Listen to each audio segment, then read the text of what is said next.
Hey guys, just about to reveal my replacement car for the Volkswagen Jetta TDI, the 2009 that I had. About to walk to my car from work, and here it is.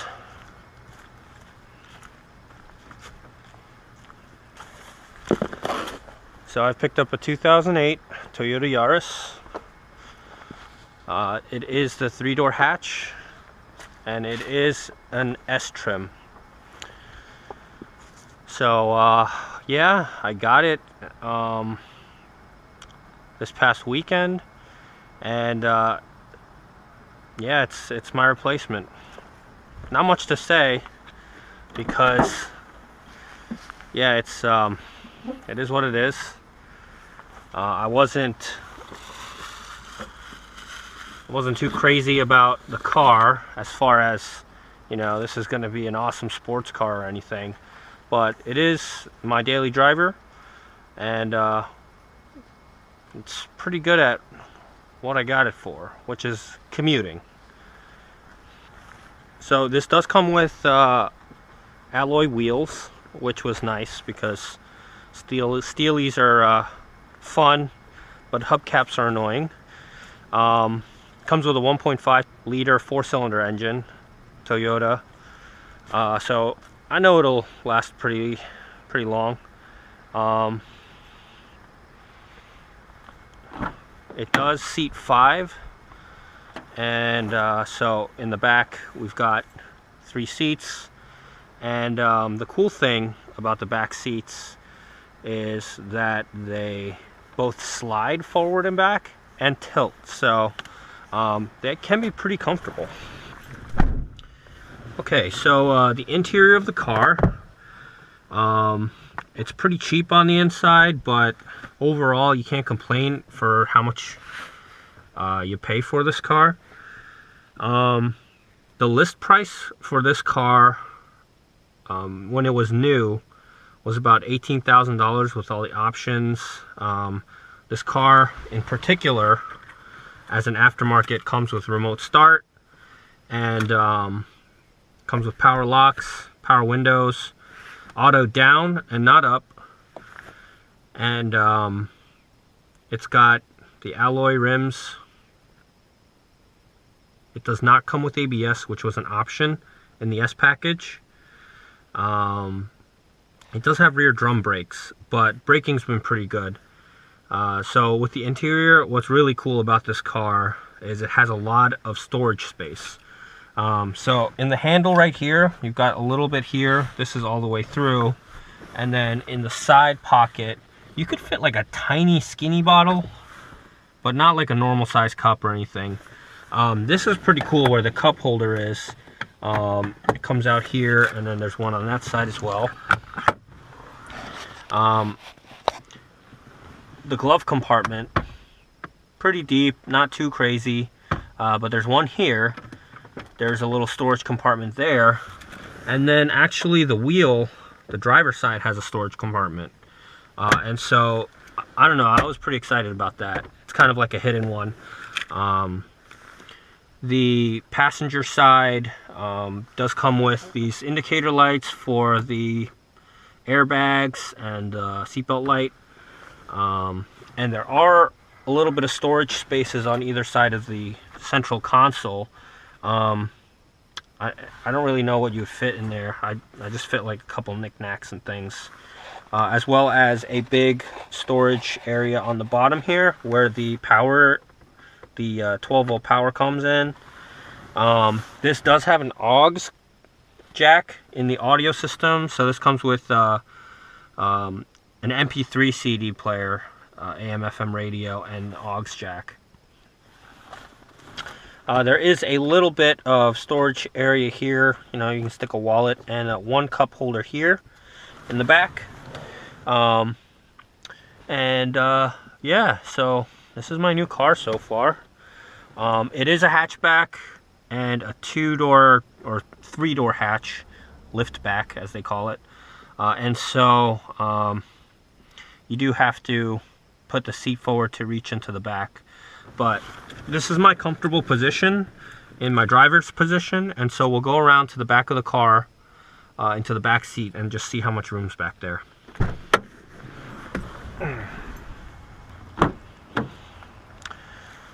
So I got the passenger side here, and you can move the seat up a good amount. And as we get in to the back, lift it, put it back, and then put the seat back.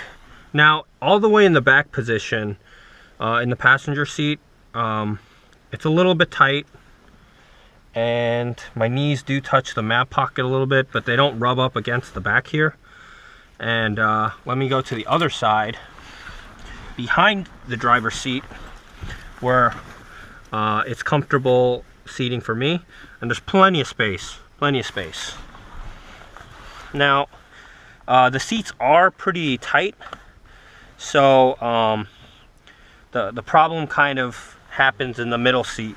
The middle seat, I mean, you're not going to fit 3 adults comfortably back here, but in a pinch, I can see it. Now, this does have the third seat belt here for the middle, as well as the baby buckle portion. So this would go into here, and then you'd have the 3-point around yourself. Okay. So the cool thing here is you can slide forward and back, and then tilt forward the seat, which allows you to, you know, put this all the way down and flat. And actually, with the seats down and forward, you can have some pretty crazy space back here.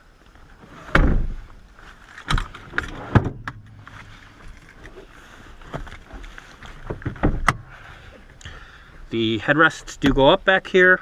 I like to keep mine down just so I can see out the back better. And yeah, so that's the back seat. Headroom is okay. I mean, if I sit up real straight, I do touch the top, and it's a soft fabric material here. A lot of hard touch plastics, as is common in these cars in this segment. And this does have a side pocket and a much bigger one that does have an indent that could probably fit a cup. There are mat pockets on the back of both seats, and one big speaker in the back here, and nothing in the trunk as far as speakers go.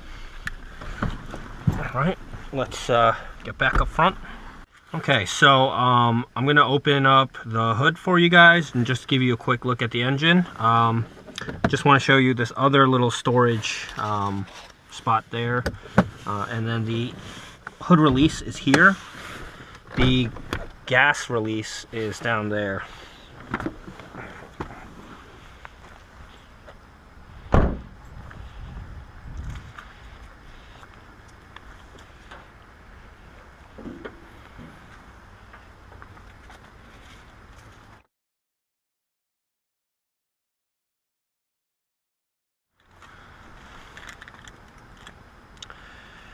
Alright, so got this tiny 1.5 motor, airbox here, battery that I'm going to replace very soon, looking at that sort of corrosion. Now, the previous owner had installed HIDs, which I'm not too happy about because these are reflector lamps. And this does have fog lamps, which he also installed HIDs into. And so I get no high beams, but yeah, a lot of space in here, and very small radiator.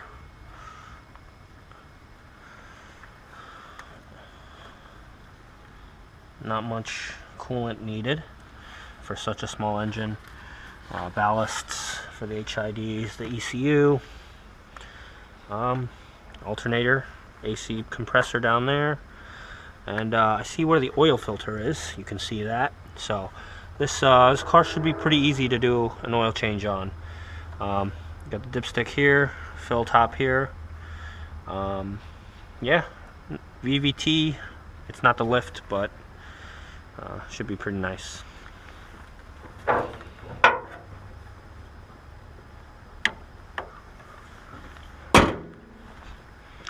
Alright, I'll show you guys the remote start.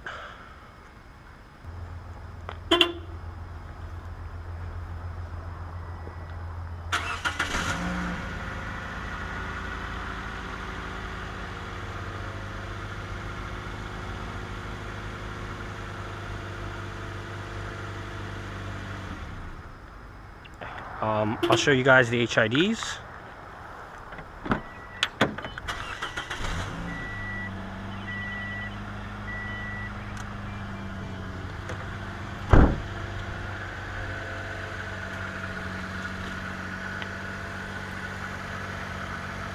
Reflectors. I'll have to do something about that.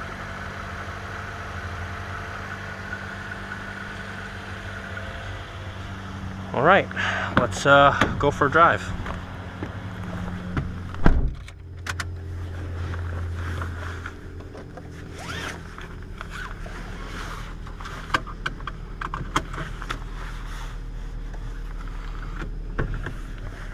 So this comes with a 4-speed automatic, and it can come with a 5-speed manual. I did not get that. Such as the used car market, this deal was too hard to pass up as far as the mileage. This car only had 46,000 miles on it. It's an 08, and yeah, I got it for a really good price, where the remaining miles that I'm estimating, if this car gets 200,000 miles in its lifetime, I'll probably have a pretty good mileage rate per dollar spent. So a couple other things about this car is it is very small and very light. This car only weighs a little more than 2,400 pounds. Low weight and handling. It is pretty peppy. The engine is supposed to put out 106 horsepower, and I'll have to research the torque figure, but let me insert that here in a voiceover. 103 pound-feet of torque. But yeah, this car is pretty peppy. The first 2 gears are geared pretty short, and so they got plenty of torque where you need it. Now, latter highway gears, the higher gears, definitely if you're on a hill, you will start losing speed if it's a significant enough incline, and usually what you have to do is just stomp on the pedal a little bit more to shift it into a lower gear. But for the most part, on level ground, this thing trudges along pretty reliably. Now, I haven't gone through a whole gas tank yet, but I did fill up on Sunday night when I picked up the car, and today's Thursday after work, and so I've driven a total of 255 miles in it so far, and I'm a little bit less than half a tank. So roughly estimated, you know, I think this car, the way I drive it so far, might get me roughly around 38 miles per gallon. Now, I have noticed that the driving style that I've driven this car is a lot more conservative than I was driving in the Volkswagen, just because the Volkswagen has so much more power and torque that I can afford to be very aggressive in my acceleration, whereas in this car you just don't have the power, so you don't even try, which actually improves my miles per gallon. So, you know, silver lining. One of the most unique features about this car, I have to admit, is the fact that the dashboard is in the center of the car, and it takes a while to get used to. Just looking, usually right in front of you, you're going to see that it's going to take a little bit of adjustment, mental adjustment, to look over onto the center console here to find your miles per gallon, your fuel meter, and your RPMs and everything. And so it is yeah, it is something that takes getting used to. I think some common complaints about this car is the high-speed stability. Now, I've noticed on common car complaints that is an issue that some people have, and I have a second-hand account of someone who rented a Toyota Yaris of this generation and said it had horrible vibrations at highway speeds. Now, this car, this specific my car, hasn't had any of those issues. Now, I haven't driven this car yet on a super windy day where, because the car is a little bit taller, it might sway back and forth. But at highway speeds, I haven't noticed any sort of ill vibrations from being a cheap or a small car. I suspect that a lot of owners just have poorly balanced tires and maybe misalignments. But for me, this car, the wheels that it's got, the tires that it's got, the alignment, all seems to be okay. As far as the seats go, they are definitely pretty cheap. You can feel it, the fabric, the cushioning.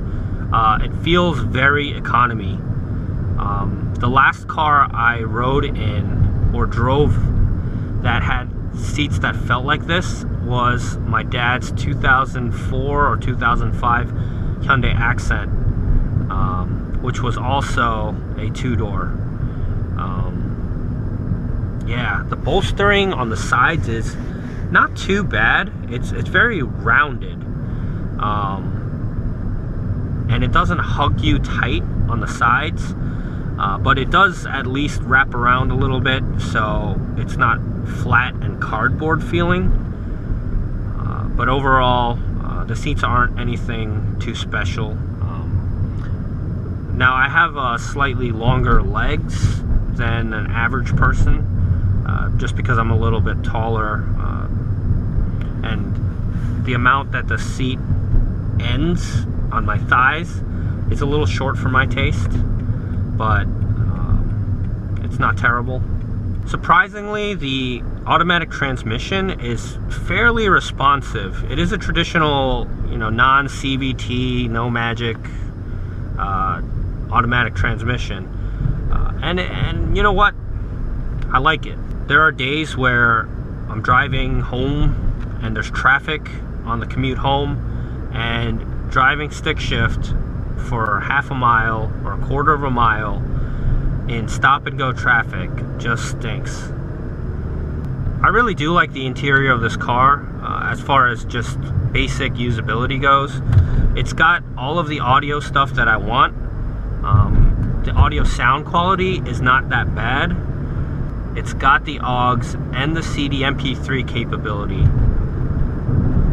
One knock that kind of not annoyed me, but is just one feature that I miss, is controls in the steering wheel. This steering wheel has an airbag in it and a horn. That's it. Interior materials, like I said before, a lot of hard touch plastic. Hard touch plastic. Hard touch plastic. Plastic. And that's what you gotta expect. There is a little bit of fabric on the door, which is kind of nice. But yeah, even where you rest, it's got a little bit of a pattern, but it's plastic. As far as the acceleration goes, I'll give you an example in just a bit, but handling is good. I really like the steering input. It's pretty responsive. It's got a really short wheelbase, so you do have to keep that in mind. And because it's also front wheel drive, it has a lot of torque steer. even from this 106 horsepower engine. Just because it's so light, you can break traction from a stop very easily with just the accelerator pedal. Some nice corners right there.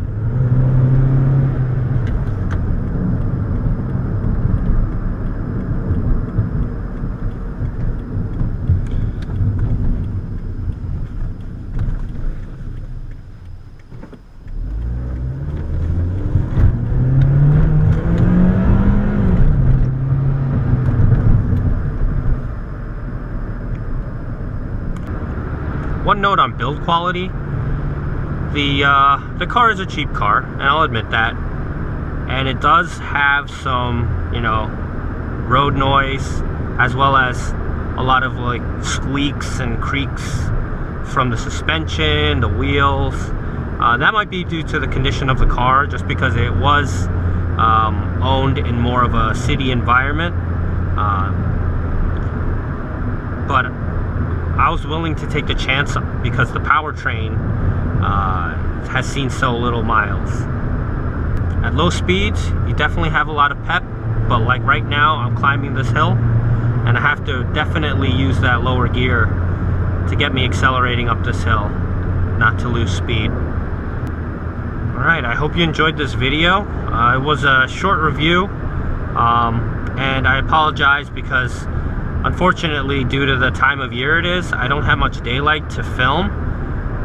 So I had to do it real quick as soon as I got out of work. But yeah, I hope you guys enjoyed this short review of my 2008 Toyota Yaris, which is my replacement car for my 2009 Volkswagen Jetta TDI, which I am opting to take the buyback from the diesel emission scandal, and will hopefully be turning it in soon. I did get an email from Volkswagen saying that they've received all my documents and are reviewing them for eligibility, and I hope to get a response quickly and promptly, as more and more people have been getting approved, as well as scheduling their appointments. I hope you guys like, comment, and subscribe. If you guys have a Volkswagen TDI like me and are having it bought back, what have you guys replaced it with? Until next time, peace.